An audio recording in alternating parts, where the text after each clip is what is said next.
Yes, yes, yes. It is Game Changer Weekly, the first episode featuring your boy Righteous Reg, media man, your favorite rapper, your favorite writer, your favorite podcaster in the fucking building. It's Game Changer Weekly.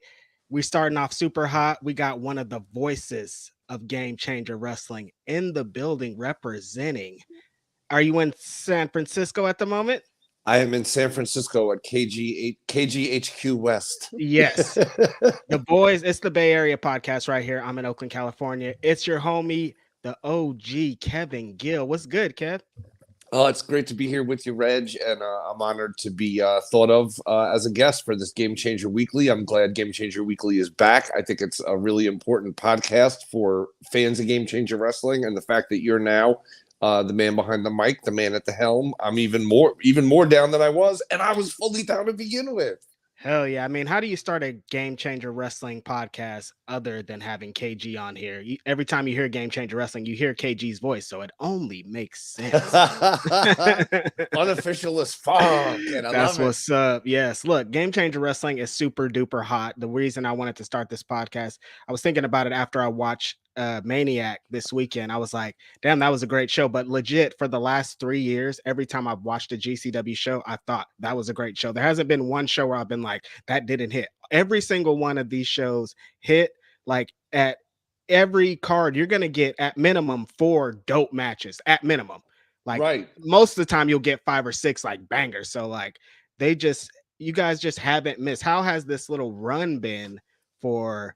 I mean, it's probably been even longer for you, right? Yeah, I mean, I've been on a run with Game Changer Wrestling that I'm bad with dates and stuff like that. So I would really have to look at a calendar. But I know I can tell you factually that the first time I ever got to call a match for Game Changer Wrestling was at the original Spring Break, which was a concept that I literally was on the internet, and their press release went on PW Insider or whatever, courtesy of Mike Johnson. So it was like literally just posted, and I just read it, and I was like, yo, this sounds like something really, really special. And, they were still very much on the rise. They weren't the icons they are now, right? Prior to the original Spring Break. So I was the first person to contact them because, the press release just came out, and I'm instantly like, because I knew Joey.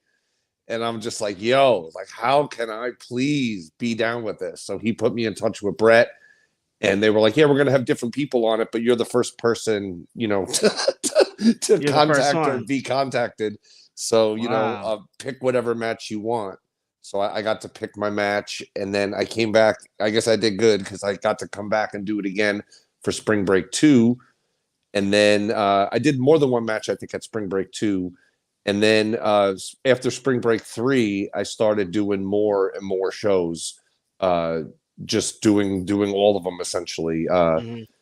It really started for me in a big way, a monumental match or an event in my career. It's all, I think it's out of range here, but it's the famous event also in Los Angeles, LA, where Nick Gage and David Arquette had a main event for the ages that made a lot of news and headlines. And I was there. Oh man, dude, what a show! The show started with fucking the great Sasuke versus, as he was known then, DJZ.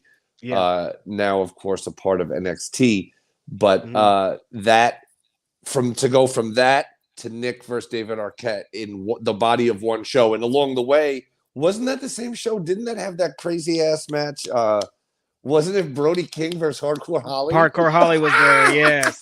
Hardcore Holly was there, and Brody King is Brody King. So they beat the shit out of each other. Yes, they did. Oh my God. Much love to Brody. I don't know Hardcore Holly, but I could say much love to Brody King. Right. Yeah, no, that was the homies, and shout out to Suburban Fight, had a show afterwards. Yes. So I stuck around, and that whole scene of David Arquette, I was in the crowd, and just like it's portrayed in his documentary and everything, we were confused. We were like, yo, he just got up and ran out of there. It was quite a scene, and to be kind of in the background and knowing all the stuff that going on, that was a crazy night of wrestling. Yeah, I was on commentary and I was confused. You know what I mean? They told me that it was a rotating commentary crew, but then it ended up being just me for the entire show. But I came out and set it up that I'm going to be joined by all these luminaries. I'll come in, I'll come out, blah blah blah. And I think all that happened was Sean from the Hot Tub came by for one match, and then I That called was the it. whole show alone.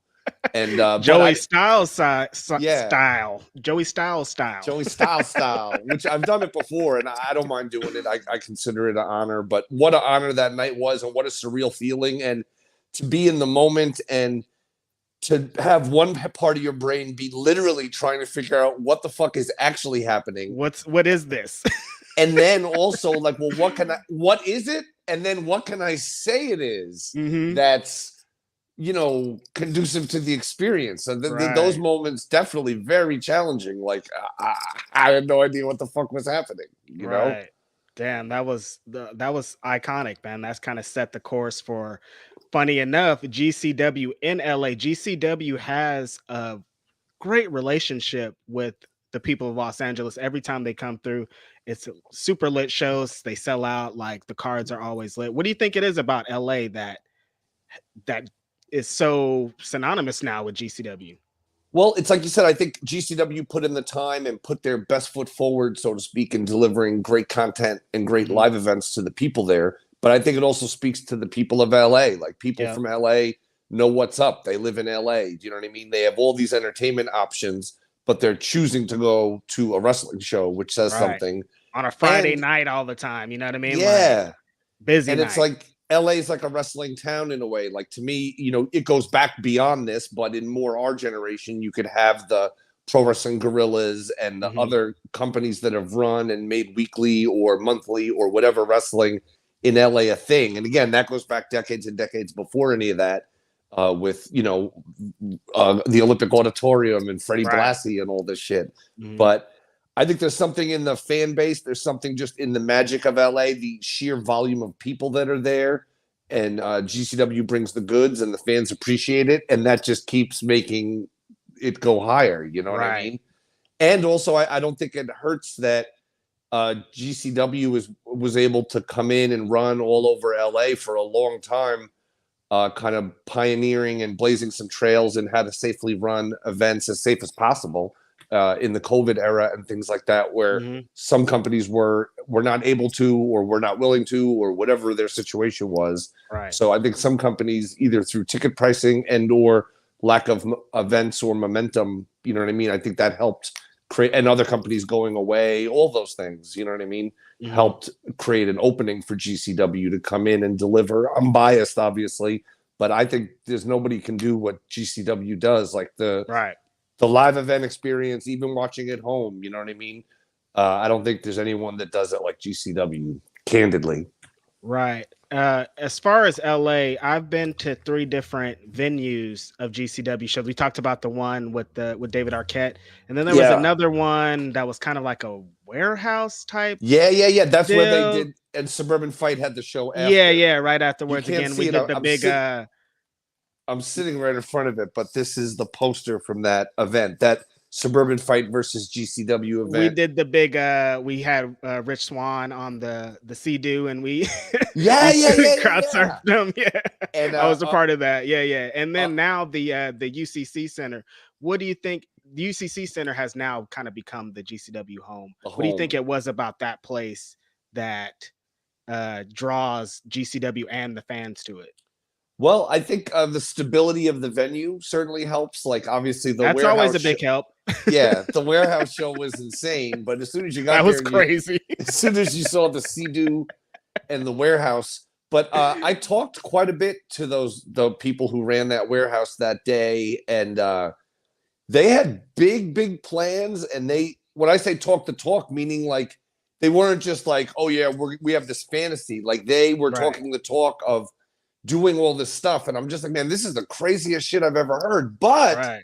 I am here in the room right now. It's not even like, Yeah. oh, we're gonna get a room. Like, they've gone this far in having this warehouse. Obviously, it didn't live long, but I think finding the UCC, the Ukrainian Cultural Center, and much love to all the people of the Ukraine, of course. Yeah. But I think Shout out that to was them. pivotal for GCW, because its size is perfect. Its Yep. location, like Yep. location. I think the location is amazing. I think it opens it up for people to come that are maybe even in town to do other things. You see a Right. mix. I see people at some of those LA shows that I know I've because some of them look like supermodels or whatever, of male or Right. female or whatever, where you can just Right. tell you're not like a regular wrestling fan. Like, and Yep. I'd probably remember seeing someone who looks like they just got out of Vogue magazine or whatever. But Definitely. I think that's cool that so yeah, I think the UCC has the perfect location. And I love the history of the venue too. I love that it's a famous punk rock venue and other things. But going back to the 80s, that's where you saw the Bad Brains. That's where you saw Suicidal Tendencies. That's where you saw Black Flag on that same stage Mhm. where I now get to sit and do commentary at a comically small table. Right. That's funny that you say that about the LA shows with the different type of crowds. I went to a Hood Slam show recently, and that's how it was too. It was like, these aren't like, you guys aren't at the other wrestling shows we're at usually. You guys are Right. like different.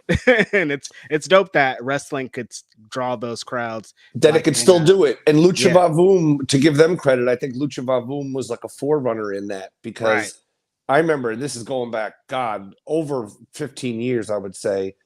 I remember my first Lucha Vavoom show. They came to San Francisco and they played the Fillmore, which again, Mhm. that what's up. Like, that's no small feat. No. And oh, what was the point of what I was going to say? Oh, well, one, as I'm waiting online to go into the show, I'm kind of like near the door at this point, and this person comes over to me and they're like, "Oh, excuse me, like I hate to be rude, but is there any way I could just cut through the line and go inside?" And he's got a smile on his face and he's asking, "Please."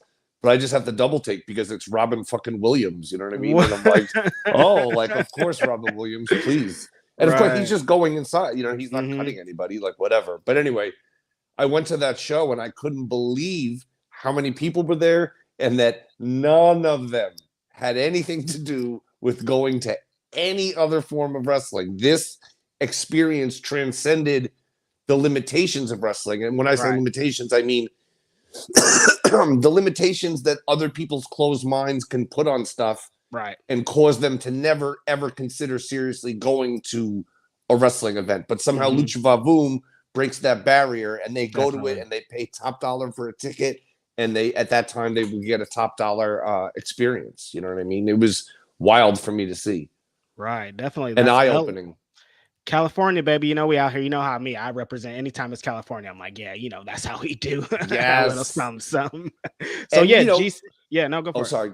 Oh, no, I was going to just say too, like, and some of the same points, just talking about putting over LA and California, some of the same points we're making, of course, go back to Pro Wrestling Guerrilla also, Yep. in that, what's her name? Who's the super, uh, is it Sofia Vergara Yeah, that was that's what there? you're Yeah, thinking you know of. what I'm Yeah, saying? Come she on, was there man. with her tall boyfriend, also an actor dude too. Yeah, Yeah. yeah, Like, I went yeah. to, one time, me and my girl went to Pro Wrestling Guerrilla, and sitting in front of us, and I had met the one guy before, but I had never met the other guy. So sitting in front of us was the guitar player from oh fuck, God, they're huge. Tool, the guitar player Tool. from Yeah, yeah, Tool, yeah. sitting with Mike Patton from Mr. Bungle, Faith No More, or Wow. whatever. Yeah. And you could tell he's bringing, he brought Mike Patton to see. Right. You got to see He's Gorilla, like, you and have to see PWG. they just had the best time ever. So I love that vibe. You know what I mean? In wrestling, of just bringing new eyes in to literally soak in the spectacle of this art form. And when it's done by a company like GCW or the other companies we mentioned, that it's like going to see an incredible band, or going to see Right. just an incredible MC destroy, like, whatever it is. It's like the state of the art. And for these state of the art creatives and performers, it's important for them to see, to understand, like, what performance is. Right. And that to me is an amazing, you know what I'm saying? In the same Yeah. way, like, I remember at Game Changer, when we did the first Blood Sport with Josh Barnett, I got to call that on 5 minutes notice. And while I'm calling it, like, right up in, opposite from where I'm sitting, right up in the balcony, is William Regal. And at that time, well, he was John Moxley, but he was Dean Ambrose in WWE. And they're up there in the balcony intently watching everything. And William Regal is writing shit down. And I'm just like, wow, this is surreal. Like, this is Right. wild. And That, Mox is just like, I gotta get down there so soon. yeah. And then, whenever I see Moxley in Game Changer Wrestling, I always just think about that, because at the time, I didn't think of it as him wanting to be there and wanting to do it. I thought of him as like he took the ride with Regal, Right. but that was an assumption, an incorrect perspective. You know what I mean? Mm-hmm. So yeah, but anyway, man, GC Yeah. fucking W. It's GCW, baby. We talking about it. It's Game Changer Wrestling. And yeah, we're talking about LA. They were just back in LA. GCW Maniac, super, super dope show. There's been some controversy, a couple things that happened on it. I don't know. You might have heard about it. It was there's been a lot going on coming out of this show. KG. Concern trolls. I'm saying they're so like they never concerned about anything, but now all of a sudden we need to protect the sanctity of wrestling. All of a sudden. The sanctity. Yeah, like, exactly. You guys, come on. This is why corporate wrestling's ratings are down. Right? Is because of shit like this. Mm-hmm. That Joey Janela, that son of a bitch. Oh, that son of a bitch! I can't wait until what some irrelevant guy from the South thinks about this. You know what I mean? And I like they degrade, like, even someone who I respect in wrestling, even though, I mean, you know this too. They're almost known for their like sometimes baffling takes on things, even though they are very respected and very revered. They're legends, but also these takes are trash, bro. That's right. So you know, of course. But the thing is, Booker T, I respect his opinion. If he thinks it was trash for Joey Janela to do a flaming super kick, I respect your opinion, Booker T. But they always have to throw in the like, that's 150 people in a high school gym. You ain't never gonna make no money. And it's like, I don't know, dog. That's on Melrose in Los Angeles, and a full crowd paying a good price for tickets, right, to see a headliner, Joey Janela fighting Drew Parker. Mm-hmm. You know what I'm saying? The king of the death match, if you will, the former Big Japan champion, a guy who lit Japan on fire and reignited that deathmatch scene in Big Japan, the fire, you know what I'm saying? Right. And not the literal fire like Joey Janela. Somebody did get lit on fire, actually. But that's funny. Yeah, funny enough that people are kind of like, I saw someone be like, why didn't he wait for a pay-per-view? Every show's a pay-per-view at GCW. He's on pay-per-view. They paid money for this. Somebody paid to view this, so they're going to get a show. And what I love is that all the people that are talking are always the, like you said, if that person watched the show, they would know that it was on pay-per-view. But they're just, like I said, concerned trolls. It's just like this faux projection of, it's just their bullshit trolling under the auspices of, I just want to protect the legacy of wrestling. You know, I just want to bring it back to corpse fucking and, home invasions with gunplay. I want racial angles. I want corpse fucking. I said that. I think God. I want God on pay-per-view. You know what I mean? In other words, Joey Janela wrestled the goddamn Invisible Man. You know what I mean? But Joey Janela delivered it. Joey Janela didn't advertise to wrestle the Invisible Man, aka God, and then not deliver it. Joey Janela at least delivers it. And wrestling is a art form, and it's just like film or anything else. Does the existence of slapstick comedy films or horror films or action films mean that artistic films and documentary films are less meaningful because there are, so to speak, perceived lower tier interests? You know what I'm saying? Like on other things, like, does thrash metal make classical music irrelevant? No, they're different. Does people reading comic books make Shakespeare less serious or less meaningful? Or this is why no one takes literature seriously, because of fucking Spider-Man. Like, right. The same thing. You see people doing that where they say, Spider-Man movies aren't movies. Like, they're not. Right. It's just, it's weird. It's like, if weird. that's not, then what the fuck is a movie? Right. And I respect the fact a movie, the new Spider-Man movie, or the latest one, which I thought was amazing, whatever, that's a film, but so is like a one camera art film of whatever. Like, it's a very diverse art form, and you don't have to like it. Nope. But you don't have to shit on everyone that likes something, and we see such a culture of bullying in. People worry about the locker room culture in wrestling, but the fans should worry more about policing themselves, I think, because honestly, if you're a cool person in wrestling, you're allowed to bully. And when I say in wrestling, I mean that in quotes, like meaning you're a person that talks about wrestling on social media. If you are known for doing that, you can bully anyone and everyone. And I'm not saying wrestlers don't do it too, You can send people, to attack others and all this. We do this all knowing that it's bad for everyone's mental health. Yeah. We all do like come to Jesus moment of, we've lost these people in wrestling due to suicide, and we know the mental pressure is so bad. Let's be kinder to each other. And the same people are ripping on everyone's appearance, everyone's age, everyone's everything always. And I just respect people's differences. I like a lot of things. I don't like some things, but I always say this: I don't like olives. But who gives a fuck? Do you know what I mean? Does that stop the olive industry? Does that stop somebody from getting extra olives in their salad? Do I wish that olives weren't de facto included on every veggie pizza, every veggie sandwich? You know what I'm saying? They're kind of over relied on. Me, I don't like them. But I take everyone else. Obviously, the olive industry is what it is. Somebody likes them. Does somebody likes them? It's their thing. It's not mine. And everyone can just move on. And it does not make me interesting or edgy or cool to talk about olives or that I don't like them, nor does KG still there? Did you go? Did you leave? Hello? Hello? Hello? KG. He's gone. Forever. Oh, shit. He's back. You know what I'm trying to say? Like, in definitely. other words, I don't have to shit on someone else to feel good about what my opinions are. I might like this form of music, this brand of beer, whatever, or this car. What does it matter? Right. And GCW is not for everyone. And that's okay. It doesn't have to be. That's totally okay. That's fine. In a way, I think there's something for everyone, which is the magic of GCW. Like, if you have never ever watched anything and you just stumble onto Tournament of Death or something, or TOS, I should say, the Tournament of Survival. You might be like, oh my God, this is too much for me. You know what I mean? It just depends on where you're at in the moment. But I think if you're a wrestling fan, in the same way that in its day, a lot of people at the time shit on ECW and said it was basically deathmatch garbage wrestling, despite the fact that that's where you would go see Eddie Guerrero and Dean Malenko and all these other great technical wrestlers, Too Cold Scorpio, and on and on and on and on.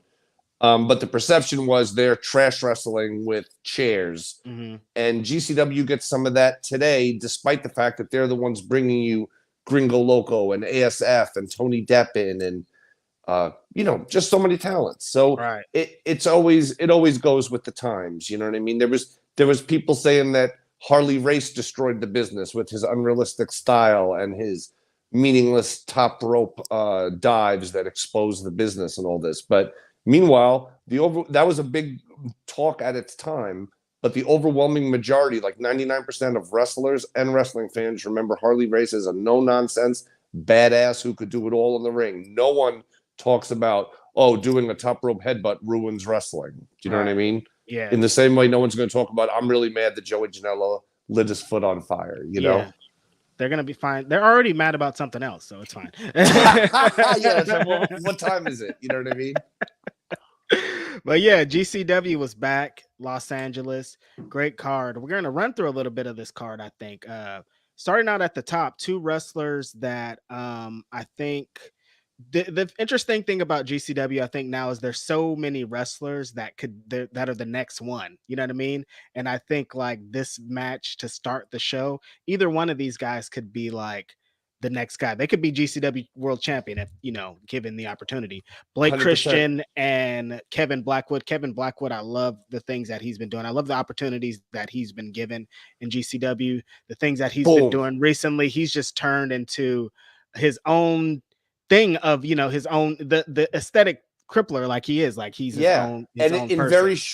very short order. He's someone who came out strong out of that Buffalo scene, trained by Pepper Parks, who's now part of the Butcher and the Blade. And he relocated to LA, and it literally changed everything for him in terms of opportunities and exposure. And I know from my own perspective, he, similar to Titus Alexander, he came in and had an opportunity in LA Fights. He crushed it. It got him an opportunity in Game Changer Wrestling, which is not easy to come by. You know what I mean? Not. And then he crushed it so hard in that opportunity. I believe it was with Tony Deppen, of course, that then like they were not like they weren't willing to, but meaning they were almost like forced to book him because he crushed it so hard. fans would be like, why isn't that guy back? You know what I mean? Definitely. And that speaks volumes of the talent and the dedication, all that shit of Kevin Blackwood. Top tier. And Blake Christian, holy fuck, man. Oh my God, Blake Christian, the run that he's been on since he left from up over there has been insane. Every GCW match that he's had has hit. It's must see. Every spot, like he just like gotten better as a pro. Like I don't know how you got, like I don't know what he did, but he fucking did it. And this match was him on display again, doing all that he does, just having doing incredible spots, flips, slams, all kind of. He's a great talent. And he ended up defeating Kevin Blackwood here. Not a big surprise because he's on a run and he's entangled for some reason. Oh God, I don't even want to say it. He's entangled in a feud with Matt Cardona for some reason. I don't know how Matt Cardona got his name in the hat again, but he's back to haunt our lives, KG. I know. Fucking Matt Cardona and his like second grade level humor. Oh my God. All his cronies pop for it. You know what I mean? Yeah. Hornswoggle just like, that's the best. Oh, boss, you're so funny, boss. Can you make another figure of me, boss? Oh, my bad. That was Brian Myers. Oh my God. Insane. Yeah. Blake Christian and Matt Cardona are on a trajectory to fight at some point. So and Matt Cardona is on a trajectory to be blown up and exposed. Yeah, Matt Cardona is a great gym wrestler. He's a great gym wrestler. He's a great tan wrestler. I don't believe that he has ever had even a match that required the level of cardio that an endeavor with Blake Christian would require ever. If so, whom? He's not going to be able to keep up with that, with how Blake Christian be hitting it. Like he don't stop. So yeah. And I'd like to put this out to the faithful watching here on the Game Changer Weekly. What is the top 2 longest matches that Matt Cardona in any of his names has ever been in? Great question. It's going to be on some random episode of Superstars, I'm sure. Yeah, they probably gave him 13 minutes one time when an interview, the mic wire got fucking stepped on during an interview segment, and they had to cut it. Oh, damn, that's unfortunate. Yeah. So next up, a guy, talked a little bit about this guy, Titus Alexander, out of the West Coast. Came up, got an opportunity, just shined on the LA fight show as he's been shining, and got him an opportunity to be on the main card here in GCW against like I don't want to compare him to X-Pac because that's like very high regards, but like when you need to know if someone can go, you put him in the ring with Tony Deppen, and Tony Deppen's going to take any person in the world to the limit. This guy is incredible. A very, very, very special performer. You know what I mean? Like a true asshole to his soul, but a wrestler's wrestler. An awful person, but as a wrestler, incredible.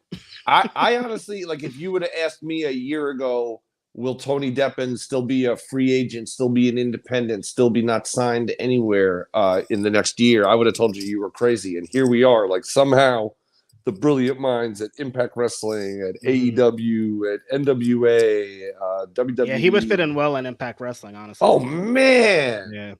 You imagine putting him in there with Speedball and Masha, and I'd love to see him in there with Anderson, the Machine Gun. Yeah, definitely. All those Machine Gun and Tony Deppen. Trey Miguel, like he's gonna have some fire. He could find some fire stuff over there. Yeah, I agree. I thought when he started doing the stuff with Ring of Honor, I was like, okay, this feels like it's about to be, what he needs to go to the next step. I mean, GCW is amazing, so he's on the top we get platform. to see him all the time in all these incredible matches. Like, and there's something very satisfying about. Think about it from Tony Deppen's perspective. And again, this is my perspective of Tony Deppen's perspective. His actual perspective may be different, but if you're Tony Deppen, you get to wrestle against the best wrestlers in the world. Yep. On your own terms, all around the country.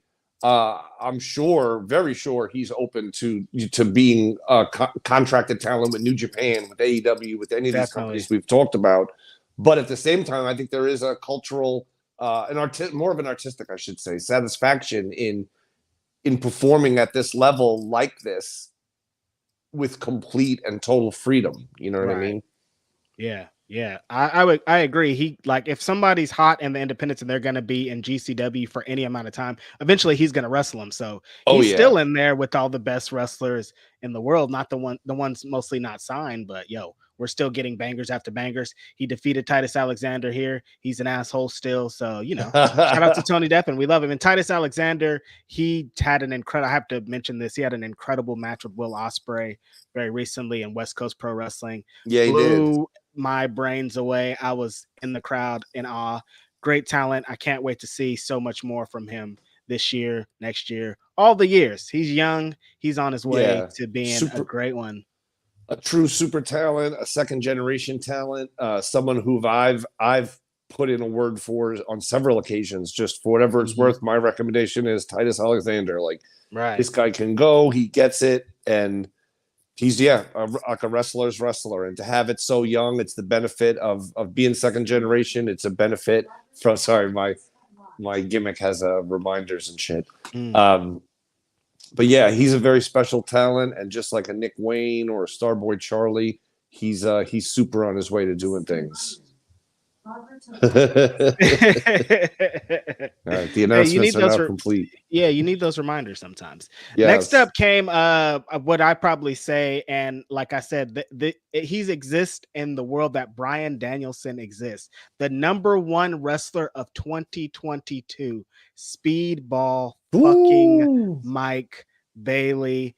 I said that Blake Christian doesn't miss, he doesn't, but Mike Bailey is another you need another saying for this because this guy has been doing some of the most amazing, incredible things with a vast array of different opponents. Nobody's the same.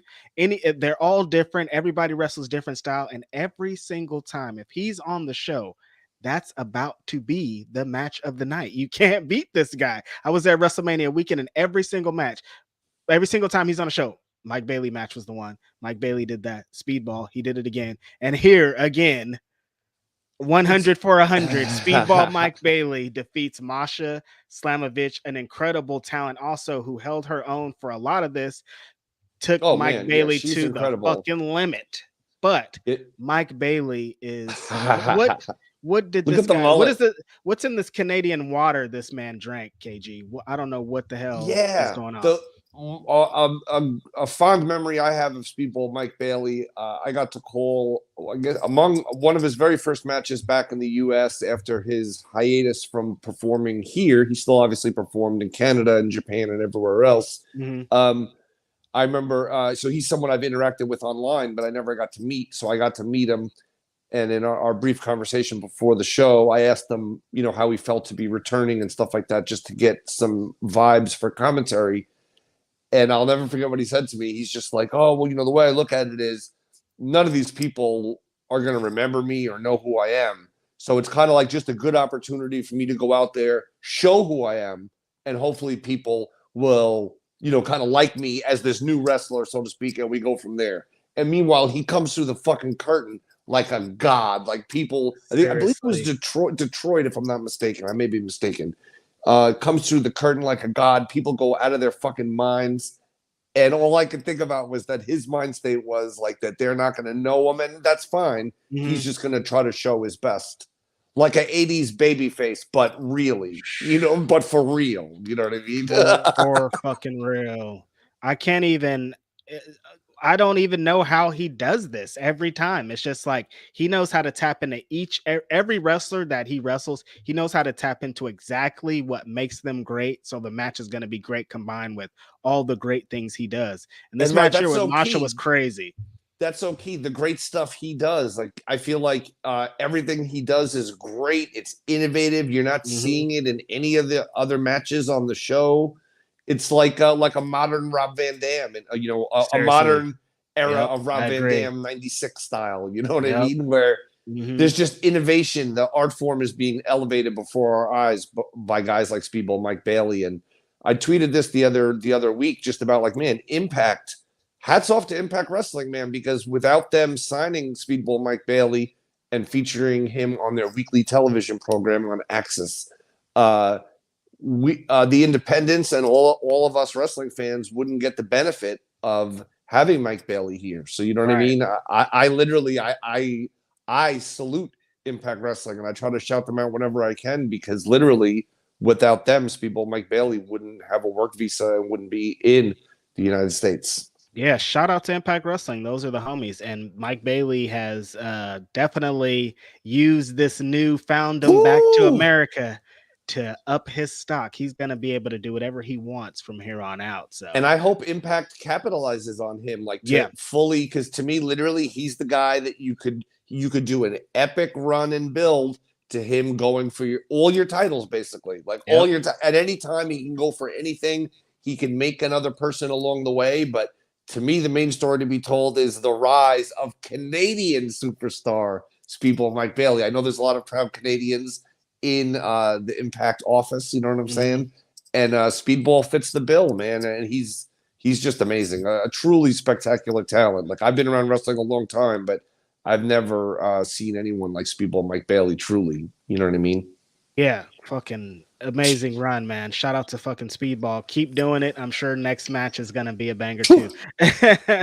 After that was 6-way scramble for the GCW Extreme title. My favorite pro wrestler in the entire world, the Black Death, motherfucking Truth, AJ Gray. Truth.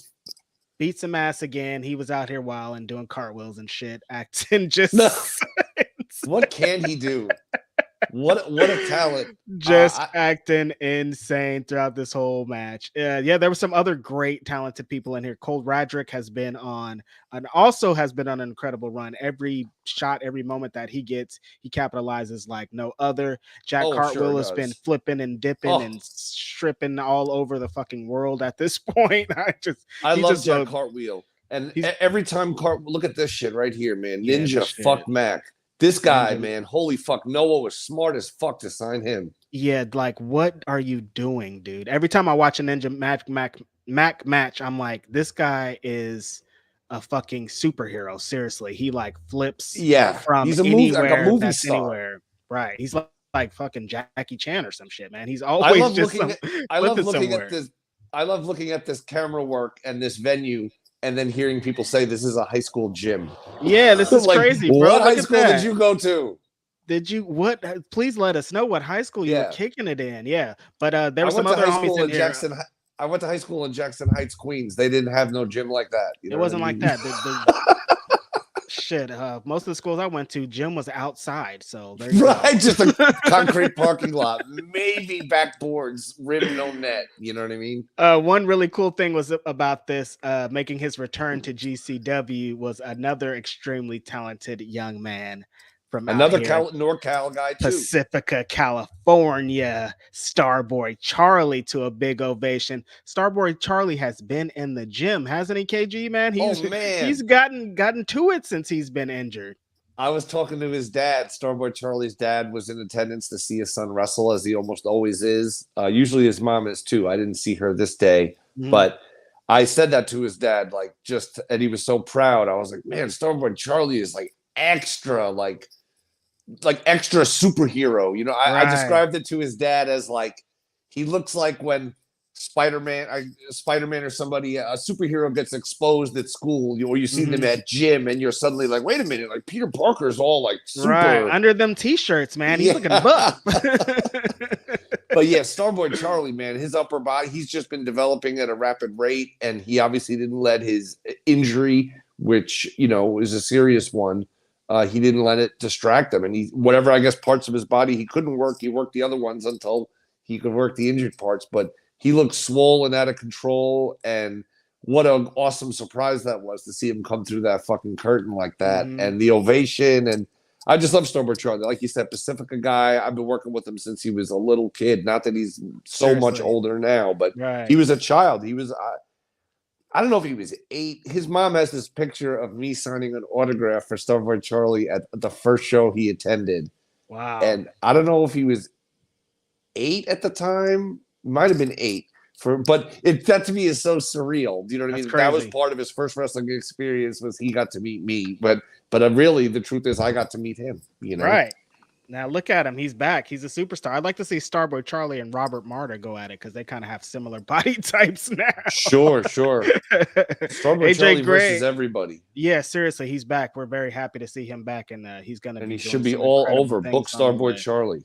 Straight up. AJ Gray got the victory, doing what he does best, lariat people's heads off, fucking dropping them on their Such a head. talent, It man. was AJ amazing. Gray is the only place AJ Gray may be more entertaining than in the ring is like in the back or whatever. Like the Seriously. dude. Oh my God. The funniest fucking the last West Coast Pro show. He gave me so much shit, man.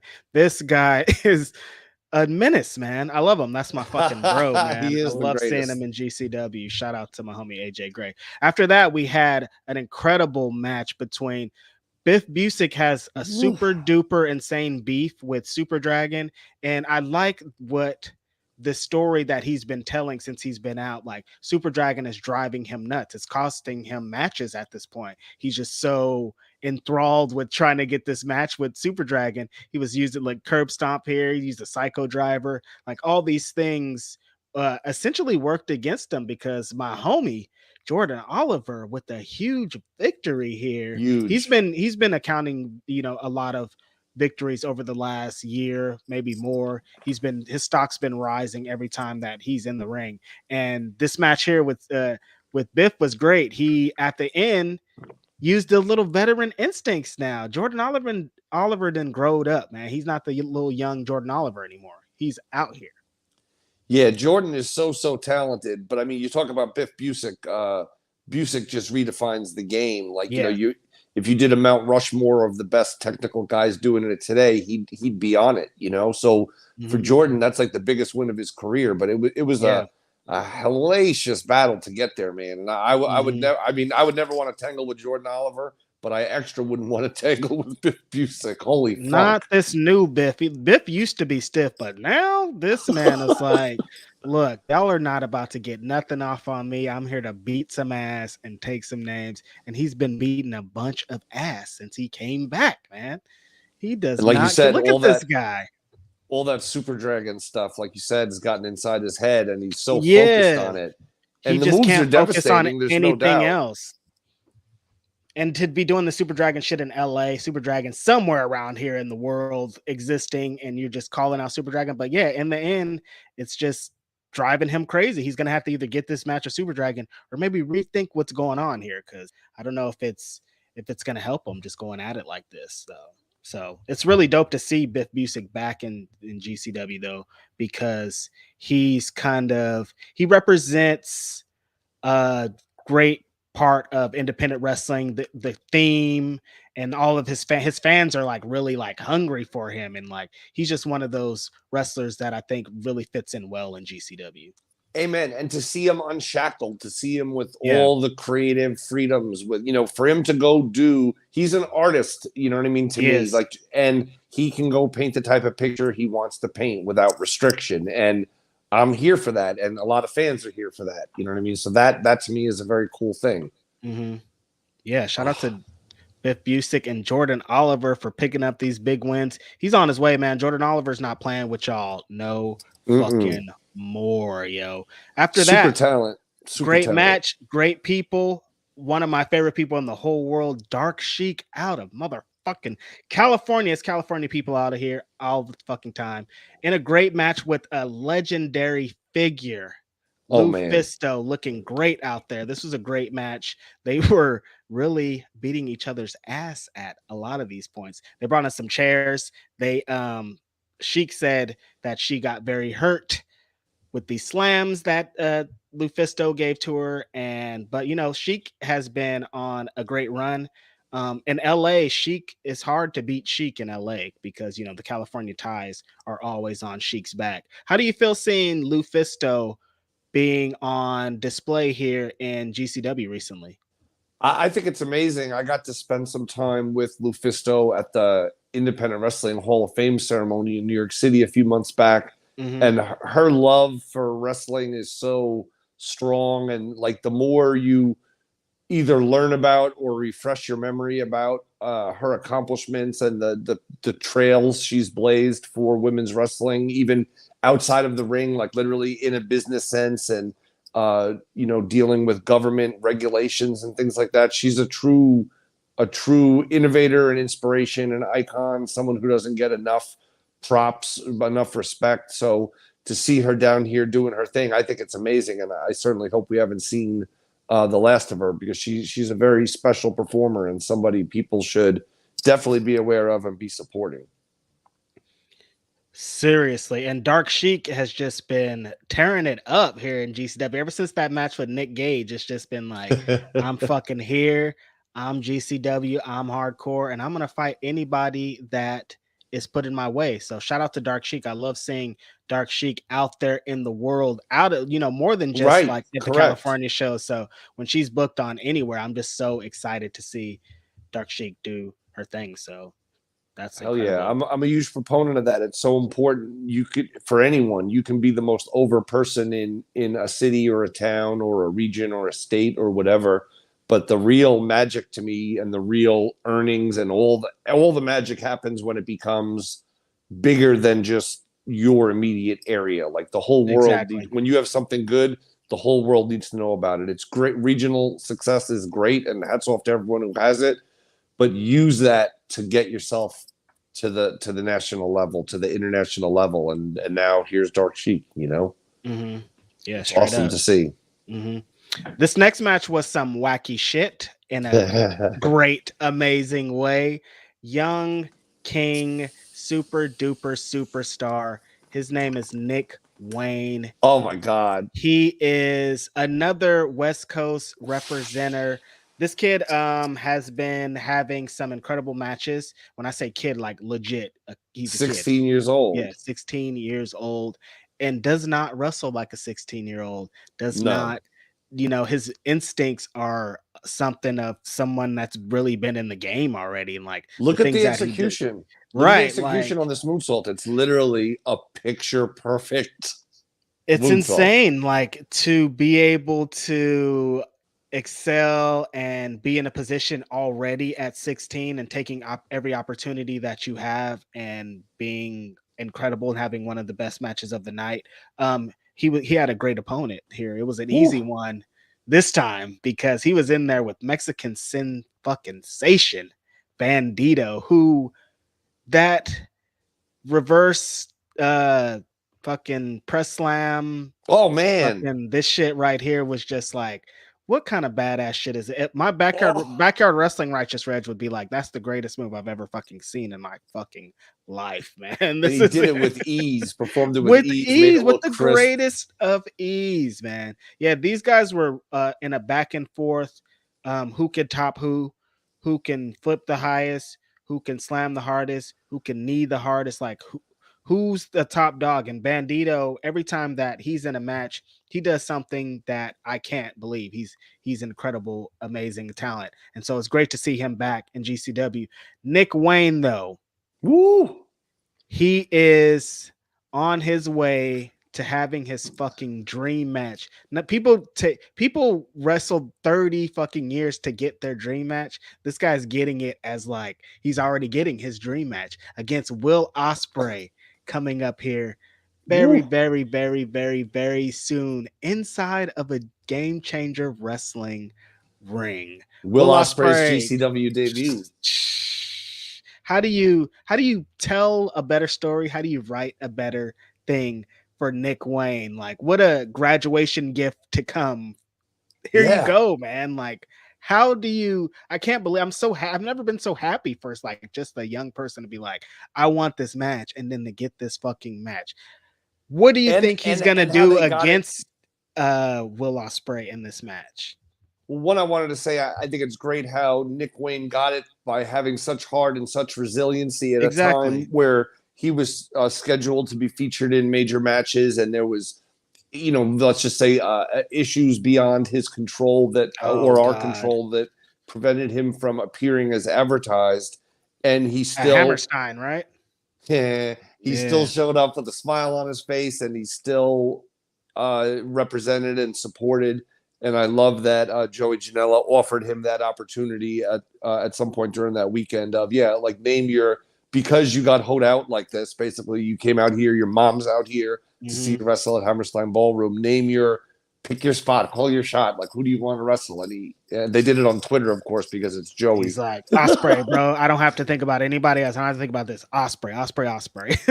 And I can't wait. I mean, it's a dream for me because I feel, I'm a Nick Wayne supporter, Yep. not as early as other people, but you know what I mean? From the moment he arrived in Game Changer Wrestling, I've been an ally of his. I'm 100% in his corner. And for me as a commentator, the idea of potentially calling a Will Ospreay versus Nick Wayne match is an absolute dream come true. Like, for me to call anything to, Will Ospreay is fucking Will Ospreay. We talk about being on the Mount Rushmore.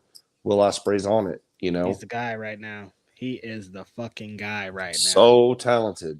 Yeah, like I said, I saw that incredible match with Titus Alexander and Will Ospreay. I'm sure this match with Nick Wayne is like in the gym right now.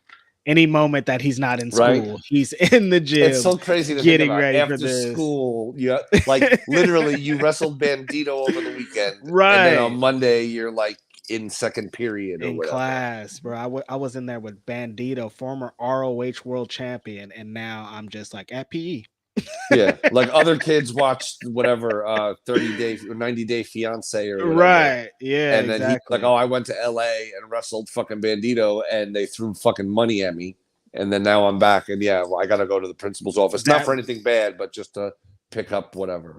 That badass picture that him and Bandito posted. I love that with the money in the back. Just like, pro wrestling's fucking amazing, man. It is amazing. And when you see the love, like when you see people like Bandito, or even Will Ospreay, in the sense that they're not threatened by this amazing young competitor in Nick Wayne. Mm-hmm. They want to help really elevate. You know what I'm saying? Because that's everybody really what wants to help their elevate. Participation elevates. Mm-hmm. And to make someone, to make their career, to make their life, to make their dreams, all those things, and to do it selflessly. You're not paid any extra money to do that. You're paid to have a match. And we all know that there's many famous people in wrestling who made a living almost off of not making the people they were working with, you know what I mean? And helping to make and stuff like that. And there's that photo we talked about. Mm-hmm. Young Nick Wayne, the 16-year-old sensation. 16. Road dog of Jordan Oliver. They are like peas in a pod. Yeah. When sometimes people don't get a view of the commentary table in GCW. So sometimes I describe things that are happening around the commentary table just because it's interesting. But anytime Jordan Oliver is wrestling, Nick Wayne is right there at commentary watching on monitor. You know what I mean? Same vice versa. When Nick is wrestling, Jordan's there watching the monitor. And it's always just, the students of the game. You know what I mean? They don't want to miss a moment, and then they'll be discussing each other's matches and giving feedback and just elevating the art form, man. Yeah, it's great, man. They do it old school. Like they take notes for each other and they meet at the end and go over it. I love that young guy. Yeah, they have a great one coming up that we're going to talk about here in a little bit.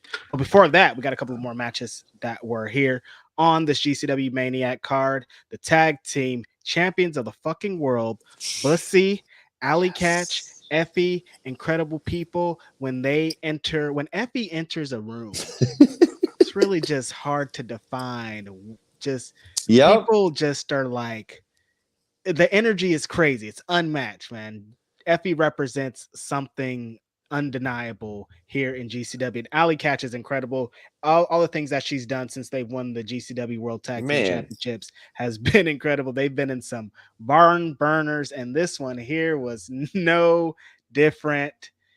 Fucking my homie, Big Toko, Juicy Finale was in here just tearing it up, and they had a great match here. There were some scary moments. Alley Catch jumped off the rope, and it looked like she got spine busted a little bit.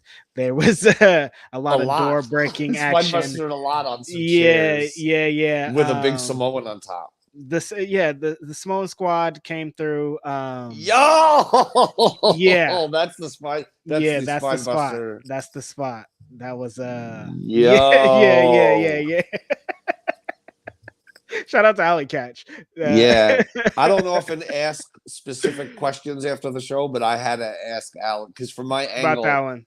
Yeah, I didn't in the moment, even though this is off the official feed there, and you could see her clear as day hitting those fucking chairs. Mm-hmm. In the moment, I couldn't fully visualize it, and I did ask her after because sometimes I'll think somebody did something, and then they're like, "Oh no, not at all."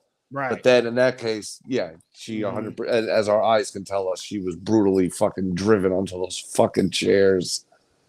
Yeah, she's such a star. Effie's such a star, and I love that they were. There was a moment in the seconds before the bell rang where, sorry, Effie and Allie are on one side, and the South Pacific Savages are on the other, and just the size of Mm-hmm. Juicy and Toa Leona, they're so massive, and you see this little Effie and this little Allie. It's like, how can this even I be? love Like, it. how Yeah, can you on fight these? commentary, you guys were like, Effie and Allie don't make just Juicy. So imagine combined together, they don't weigh as much as Juicy. So It's just crazy to see, man. Juicy's And a big son of a bitch. oh my god, he's huge. I took a picture. I found out, I didn't know this. So like 15 months ago, I said it on commentary though, but 15 months ago, Toa Leona wrestled his first wrestling match, Oh which shit. was Yeah, a that's tag right. team match with Juicy. It was Juicy and Toa as Toko Uso, you Damn. know. And so I actually called Toa Leona's first several matches, all of which were tag team matches with Juicy. So Wow. then for the team to come back, so to speak, and to have this opportunity in GCW and to get a shot at the champs and be in there with Effie and Allie, man, it was just special to see. I've always got a special fondness in my heart for the island people, the Samoan people, the Tongan Mm-hmm. people, all the people from the islands in wrestling have contributed so much and are often, undersung or Yep. underpraised, in my opinion. You go back to the Wild Samoans and all that stuff, and obviously further and further back. But the point is, like, these people and their people have shaped our industry forever. Yep. Literally forever and ever and ever and ever and ever across generations. Oh, Definitely. there's the picture. Look at these Oh, I fucking love it. guys. Yes. And that's amazing that he's only been in the game 15 months and he's already in GCW. That probably is going to make a lot of pro wrestlers angry because some of them Look at are the size of haters. them, I'm though, sorry, man. you guys. Yeah. But yeah, And put that's it in that amazing. time. Wow. Damn. Put it in 15. that That was time. 15 months ago. And now he was just in a GCW Tag Team Championship match. And everything was fucking hot. I loved it. And the world got to see him. The whole world got to see Toa Leona, got to see him, what he's like with Juicy. They could picture what he's like on his own. I would imagine he's gotten a lot of booking inquiries, and that's Yep. part of the magic. You know what I mean? And hopefully, Exactly. I really sincerely hope he'll be back in GCW because I thought they had a great showing with Bussy, and I love that you Right. pronounce Bussy correctly. I'm not Yes, going of to say any course. names, but Is there's many Bussy. media. They get into all sorts of weird shit in Bussy. terms of pronunciation. But right, it's literally written for It you. says it It's right right there, you there. guys. It's It's like Bussy. pussy with a B.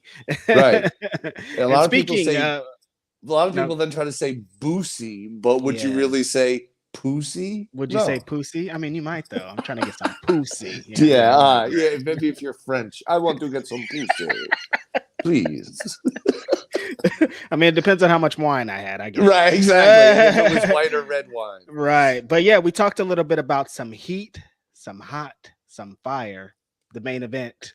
The Wow. world has been angry. Anytime GCW does something fun, people can't fucking take it. In the main event, we saw Drew Parker back in GCW looking great, man. He's been tearing it up over there in Big Japan against, God damn. I don't, yeah, just, bro, that shit scared me. I'm like, where are you going to land? Oh, you're going to land on that? Yeah, that's going to hurt everybody involved. Yeah, definitely. Yeah. Drew Good Parker Lord. defeated the man, the myth, the legend, GCW legend, Joey Janela in a barn burner. Emphasis Literally. And a on the foot burn. burner. Emphasis on the burn. They made s'mores on Joey Janela's feet at the end of this match. KG, people were upset. What happened here? Joey Janela, in the heat of battle, no The pun heat. intended, procured some mystical burnable fluids, seemingly oil based, Mhm. uh, and didn't lightly saturate. There you see a foot that was taken in my hotel room and Joey's hotel room right there. Joey's I love mat. that Nyla Rose said he needs some tough acting to acting on Yeah, those. that was like 6 hours after the match. 36 bottles of vending machine water later, and the smoke Yeah. detector kept going off all night. Yes. But yeah, Joey didn't lightly dab or lightly applicate. No, it wasn't a dab. It wasn't a He dab. doused. He fully doused. He soaked like sopping wet foot and kick pad with lighter oil and set it on fire, and then kicked Drew Parker in the face. That's what happened. You know, if a super kick to the face, that'll fuck you up. If the foot's on fire, Listen, that shit's crazy. you got Fire's been a part of wrestling for a long time. Fire is a thing as old as time. Like Sheik Let's was talk lighting about his fucking things on. You know what I mean? Like this isn't fucking new. This is old. And where would we be without earth, wind, water, and fire? It's one of the very core premises. Wow. Someone made a Lego version of it. Look, oh wow, I never saw that. That's awesome. Look, when the Dudley Boys set a table on fire in ECW, that shit was awesome. I loved it. I was fucking so happy. If it's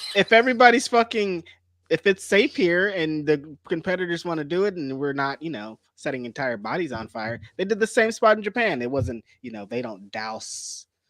They maybe dabbed a little bit. Joey's gonna let him know, dude. Joey's gonna be like, "You gonna see this fucking fire?" He didn't want it to go out, so correct. And that's the thing. Like in a world where sometimes stuff doesn't always work out the way you intended, he wanted to make sure that the people got a flaming. Yeah, serious. He wanted to make sure there was the fucking visual of his. Yes, that's what he wanted it to look like. Not kind of, if you tilt it, you can kind of see like, the flames reflection. Mm-hmm. He lit his fucking shit on fire. And shout out to Rob Shit, by the way. I don't know if we said his name on commentary, but it was Rob Shit who swooped in with his crusty leather jacket and the crust and punk rock pins and other memorabilia, was able to snuff the flames. And Joey Shout out to Rob Shit. And Joey Janela was 100% uninjured. I thought for sure that kick pad was about to start melting to his leg, but that's the nature of the bad boy. See, there you go. Joey Janela's all right. You guys can fucking shut up and get off your damn high horse. Nobody cares. Right. Dude. This is going to hurt wrestling in the future. Damn, it's crazy. I see a lot of people are mad that, well, he did that and then he couldn't put the fire out. Then when he pinned Drew Parker kicked out at 2. Right, because it took him so long to put his foot out. It took him time to get to the fucking pin. Yes, that's how it works, you guys. What do you mean? I mean, it's called wrestling, guys. You ever heard of it? Oh, God. They haven't. When something happened, their brain just flips. Oh, my God. We need fucking Briscoe brothers and fucking... Shut up, you guys, man. Wrestling's different. There's variety. GCW's doing this over here. There's other guys are doing stuff over there. Everybody's doing something different. If we saw the same thing that we saw on Monday nights on this show, I wouldn't be on this show right now, dude. That's all I'm saying. You know what I mean? So, like, fuck, man. Like, you don't have to watch it. There's a bunch of other wrestling that's for you. But also here, there's a bunch of wrestling that is in GCW that's for you too. You don't have to use one spot to blow up the whole fucking thing. You know what I mean? So. And if you're not a fan of Joey Janela, that's fine. If you're not a fan of using fire in wrestling, that's fine. But you should also be prepared to see fire in other places in wrestling. Exactly. Because you will see it. Mm-hmm. Not gonna stop here because Joey's foot was on for extra time. Somebody else gonna fucking do it. Joey did not dab. Joey saturated in the heat of the moment. Yeah, man, y'all did it again. Fucking great show. It looked great. It looked great. GCW Maniac, it was a Maniac ended the show, fucking setting his foot on fire. So it all came together. Great night of wrestling here in Los Angeles, man. Y'all did it again. Every time GCW's back in Los Angeles, it's a packed card of shit like this. Great moments, great fans, great fucking energy throughout this whole thing. So that's what's up. But coming up here super duper soon, and at 5 a.m. I'm hopping on a fucking airplane, dude, and I'm going to Las Vegas, Nevada. You're going early, dog. Good for you. Yeah. It's going to be fucking hot. That's all I'm pretty much thinking about. So you're pulling up to Las Vegas, Nevada, KG. Indeed, it's going down. Game Changer Woo, Wrestling's downward spiral. woo, It's it's going down fire. Saturday, May 26th, or is that 28th?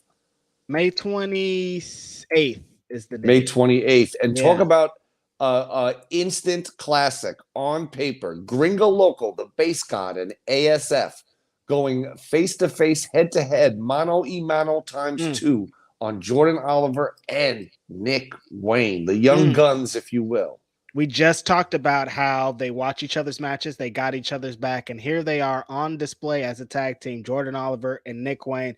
Gringo Loco and ASF do some of the wildest things. My brain can't even put together the fucking spots that these guys do sometimes. And a lot of the times it's against each other. And so when they team up each other and combine them crazy ass brains together, you Jesus know some Christ. wild shit's about to go down, man. This match is Big gonna time. be insane. Tag team wrestling in GCW is always fucking hot. And so this match is super awesome. I'm excited to see it. Making his debut in GCW, he has a lot of last names. But here he's going to be Johnny Game Changer. Is that going to be his name? Johnny Game Changer. Johnny Game Changer is going to be in Las Vegas with the rest of us taking on Mr. Flaming Foot himself, Joey Janela. Will the beautiful face of Johnny Game Changer be marked and scarred and burned beyond Is recognition? Joey going to have his Possibly by fire, a dude? Is he going to flaming have his foot. fire? It I could don't be a know. flaming elbow. What about a flaming? Dude, Joey could maybe set his fucking sunglasses on fire. I don't know. You like anything's in the air now, but fucking Johnny Game Changer carries that fucking dipstick now, so he'll be able to put the fire out. I hope so, at least. What about a flaming headbutt? I don't know if that got in before I Yeah, no, got it cut. didn't. You're trying to shout out Bam Bam Bigelow, it sounds like at this point with the fucking You just never know what Joey might pull out against Johnny Game Changer. I'm a big Johnny Game Changer fan. I've been a fan of his for a long time. An amazing outside the box performer, creative. Like he can do it all. Part of the best power couple in wrestling because unlike Chelsea Green and Matt Cardona, they're not annoying at all. Shout out to Taya Valkyrie. You know what? Before I finish up with this, with Las Vegas, I actually want to get your thoughts on something GCW related. 2 weeks ago, I put out an article on Wrestle Talk. Shout out to Righteous Reg. Shout out to me. 5 potential opponents to defeat the GCW World Champion John Moxley. I have some thoughts on John Moxley as the GCW World Champion, KG. I won't hold my tongue. I think it is what it is. I think for the GCW World Championship to build it to higher the biggest heights it needs to be in, it needs to be defended on every single GCW show. That's just how I feel myself. If every show was topped off by a GCW World Championship, I think it'd be a lot better. I understand why John Moxley is the champion. He's in AEW. He represents a very high, you know, he gets eyes that some wrestlers here can achieve. But I don't think that GCW needs that specifically now in this moment because it's fucking hot every single time GCW's in a place. And I picked 5 wrestlers that I think represent GCW so well. Like to me, number 1 I said was Joey Janela just because I think what he represents GCW like fucking no one else. Even True. when he was signed over there, he still was like GCW where it's fucking at. And like he's just when I think of GCW, I think of Joey Janela just because he represents everything great about what GCW is. How do you feel about John Moxley as GCW champion? Like I said, I totally understand, but I just feel like Sure. higher heights could be achieved if someone like Joey Janela, Mike Bailey, Ninja Mac, Jimmy Lloyd, I don't know, someone that's there, Alex Colon, someone Sure. that's there every single time putting in that work. You know what I mean? Yeah, that's a good point. Like you said, I mean, John Moxley brings a lot of eyes to the product, and he's John. Oh no. KG's gone again. He's about to get into it. No! John Moxley's coming back. Oh, you're here. You're back. Sorry, I was gonna say, yeah, John Moxley brings a lot of eyes to the product, obviously. John Moxley's John fucking Moxley. He's a Yeah. top tier talent.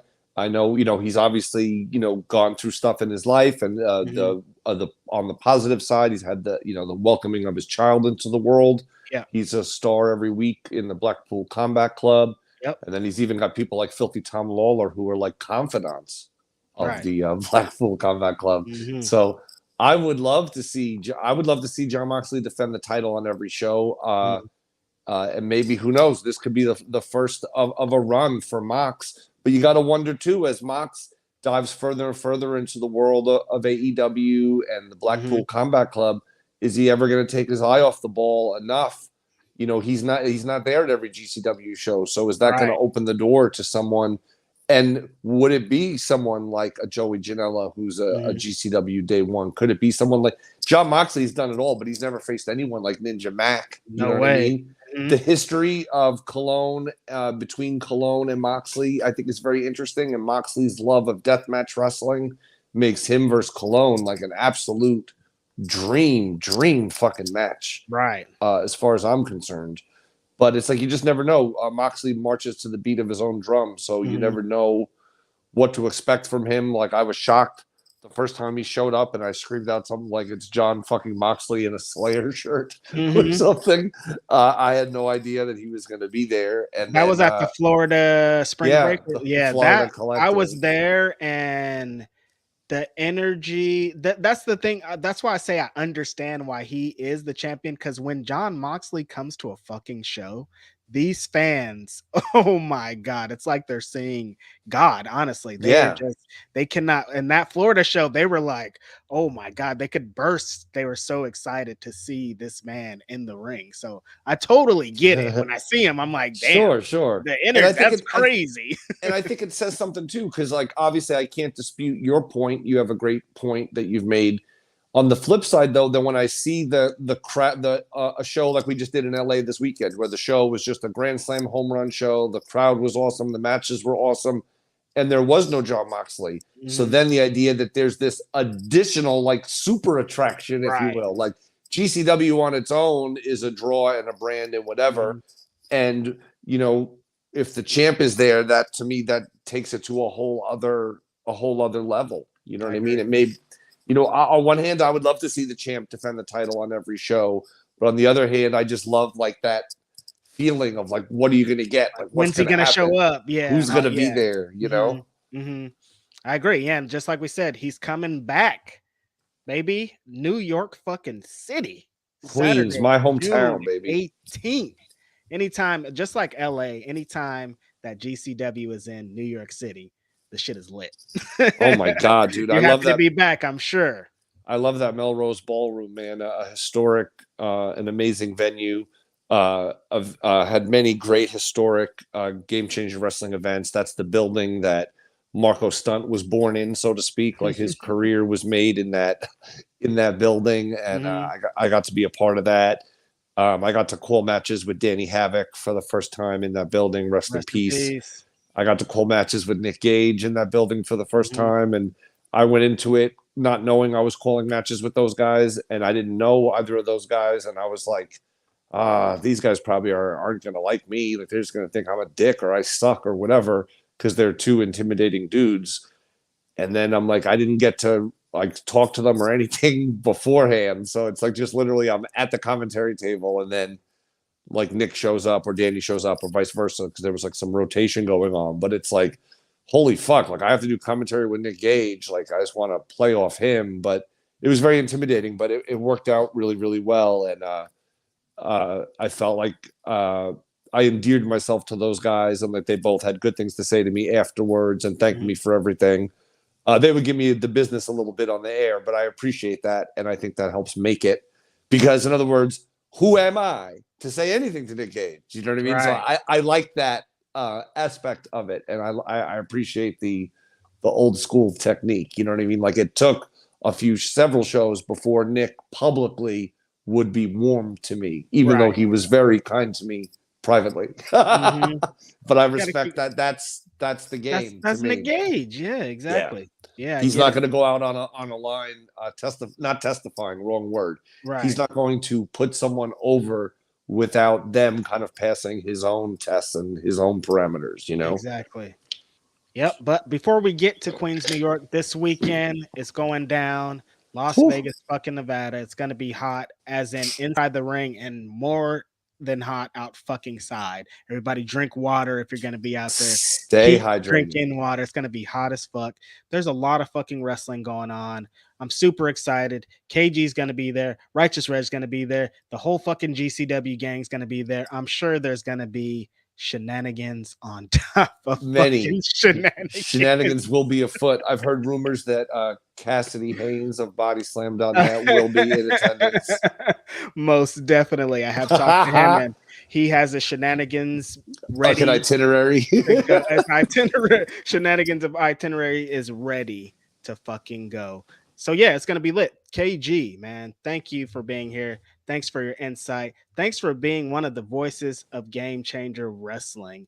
And you came through and represented like you always do, man. We are excited that you're here. Where can we find you? What are you doing other than GCW that you're excited about right now? Sure. Well, one place you can find me is on social media at OG Kevin Gill. That's my name on Twitter and Instagram. I also have a Facebook like page, KG Kevin Gill, but my personal Facebook page is really just a public Facebook page. It's been for some years now, so you can get at me on there. One of the interesting things I'm doing is I'm selling all sorts of random shit from my collection over the years. Oh, sweet. So a lot of people on my Facebook primarily are getting in on that. And a place you can catch me when I'm not doing Game Changer Wrestling is down south of San Francisco, but now in San Francisco proper, the homies from the Underground Wrestling Alliance, Let's fucking go. UGWA. Ugwa, baby. And thank you for pronouncing it. Ugwa. It's not Ugwa. It's not Ujua. You know what I mean? It's none of those things. It's Ugwa, baby. Ugwa. And they have some great content up on YouTube and just a great atmosphere. Now they're running in San Francisco, which is another huge that venue's advancement for them. Badass. And venue's great. Yeah, it's cool. Yeah, the Emporium, San Francisco. It's a giant arcade bar. And it was like a movie theater like 100 years ago or whatever. So the inside of it is just beautiful. And it's insane in there. It's huge. So I love them. Shout out to the homies over at Middle Kingdom Wrestling over in China. They do a cool product over there. And they're just doing a lot of cool things. And I love the fact that, think about that, in China, the spark and the spirit of professional wrestling on an independent level is available. People can go get trained to be pro wrestlers. People are attending their first independent live events. And the fact that that's being done on the ground in China, a country not synonymous with professional wrestling, is amazing to me. Like, we need people like Middle Kingdom Wrestling bringing this art form to other countries, to other places. It's like, what do they call those people who would go around like bringing religion to people in other areas? I forget what they're called. Like not a preacher, but something like that. But like an advocate, someone to go out and put down that wrestling flag in the soil and let wrestling continue to grow and thrive and bring in new fans. And so I just love that they're doing that. And what else? And then, of course, shout out to my homies over at Real Kind Meds. I recommend that everyone follow Real Kind Meds on Twitter and Instagram. I know it's Real Kind Meds at 421. If you need a little bit of help, and we all need a little bit of help. Definitely. Yeah, get in their DMs if you like what's in the pictures. And if you like me, send me a tweet, give me a follow. I have a web store that's not too updated at the moment, unfortunately, because of the nature of which I've been doing a lot of stuff on social media, but you can check that out at dignifiedbastard.com. And I'm just happy to be a part of the wrestling scene, man. I'm happy to know people like you, Reg, and to have this opportunity to chop it up with everyone today about the subject we all love the most revolutionary fucking force in wrestling today is Game Changer Wrestling. And I have not seen anything like this since I first had the opportunity in 1996 to step into the ECW arena and see what a few months later would be called the Attitude Era and the Monday Night Wars. But I got to see it all in its original form when it was called ECW. And, we see Game Changer Wrestling's fingerprints on a lot of stuff in more corporate wrestling or whatever you want to call it. And I think that's going to continue to happen. The the bleeding edge of pro wrestling is Game Changer Wrestling, and I'm just honored to be a part of it. So, Reg, to you and to everyone at BodyslamNet.net, motherfucker, this concludes the relaunch and remixed Righteous Reg Dub Edition of the Game Changer Weekly. Wee, baby. And we are going to go all the way up from the top. Every week it's going to get better. A bunch of homies are going to be here. It's not going to be just KG. I know a whole bunch of people that are in GCW, so you can expect to see some of your favorites. Emil J's just tweeting saying he wants to come on. Gotta have one of the other voices of GCW. Emerald J, baby. That's gonna happen very fucking soon. Thanks everybody for fucking being here. If you are not in Las Vegas this weekend, as always, hop on to Fight TV, cop you some GCW shows. There's all the shows, all the things that you love. The show that we talked about today, you can find it there. Fight TV for all your GCW needs. Get there if you and don't forget the bundles this weekend. With the bundles, yes, they fucking stash the bundles up. That's something that you want to get involved in because money's tight and they're gonna help you out. The shows are inexpensive to begin with. I think the average GCW pay-per-view on Fight is like $12.99 or $13.99. It's very inexpensive. That's like 2 cups of coffee at Starbucks. However, to make it even more palatable, I know LA and Vegas, the upcoming Vegas show, were done as a double pack. I believe both. I don't remember the exact price, but probably $19.99, a very compelling price point. Yeah. And future shows are being done on that package volume 2. So if people want to just get it, and hey, if you can't watch it live, the replay lives on for you forever on demand, so you can always watch it whenever. So I recommend people do. And I also wanted to send a shout out to all the fans that support Game Changer Wrestling, to everybody that's part of patreon.com/Game Changer Wrestling. And that's where you can hear me and the reclusive Brett Lauderdale do a semi-weekly podcast. He's creeping somewhere around here as always. He's watching through his 18th burner account through a series of VPN filters. But me and him do a podcast on there. There's the World of Deathmatch with Alex Colon. There's newsletters, you get early access to tickets, all that stuff. So support that too. And I also want to send a shout out to everyone in that GCW locker room, everyone in the production that makes it happen. There's so many people that make it happen, and I appreciate all of them. And shout out to X-Pac as well, who was in the house watching the show the other day, but I didn't mention him because I was afraid he was there to attack someone, but he never attacked anyone, but I never mentioned him. So shout out to you, Sean Wall, man. Yes, a great guy. That last match he had was incredible. Yeah, shout out to everyone involved in GCW. Anybody that helps us be able to view those shows on Fight TV and in person. Thank you shout out to GoPro. Shout out to the Ugly Camera crew. Yeah. Just everybody that makes it happen, because it takes a village and everyone can put in a little. And if everyone puts in a little, the end result is a lot. And it provides an outlet, it provides an escape, and that works on all ways. That's for the performers and the fans. You know what I mean? Right. So it's as DIY as it gets. It's from the ground up, and it happens because of people like you, Righteous Reg, and everyone who's watching this shit. So thank you. Yeah. That's it. GCW. Shout out to you. Y'all can find me at Righteous Reg on Saturdays on Grab City Podcast, PWI. I just did a super insanely dope article interview. I just submitted it so I could say it out loud. I interviewed the notorious 1-8-7 homicide. It was so amazing. I couldn't even 30 years worth of knowledge. I couldn't even fit all that I wanted to do in there, but that's coming very soon. Homicide, man. So yeah, shout out to that. That's going to come out in PWI. You guys get you a PWI. Watch your boy Righteous Reg. I'm going to be all over the fucking planet this weekend in Las Vegas. So. Oh wait, that reminds me. I got one more plug to give. What's that?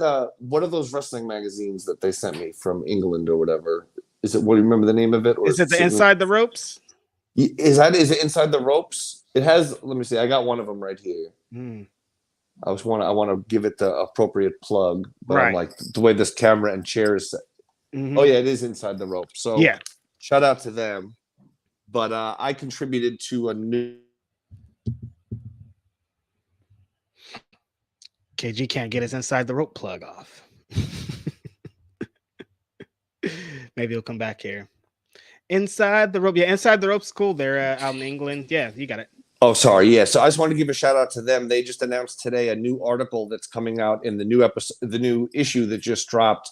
and it's called Behind the Forbidden Door, and they interviewed me and Rocky Romero and Dave Meltzer and many who else, Thunder Rosa and Serena Deeb. Like, I feel like I'm out of place amongst all these wrestling luminaries, but I'm so honored that I am included to give my perspective on the state of play with AEW and independent wrestling and the Forbidden Door and all that. So support them, and please check out that magazine. You can order it online. Sweet. That's it, you guys. Catch us in fucking next Tuesday. We're talking about GCW in Las Vegas. It's your boy, Righteous Reg. It's your homie, KG. Thank you guys for all watching. There'll be more. Bodyslam.net. Shout out to the homie Mike, producing from behind the scenes. We in the fucking game. Peace.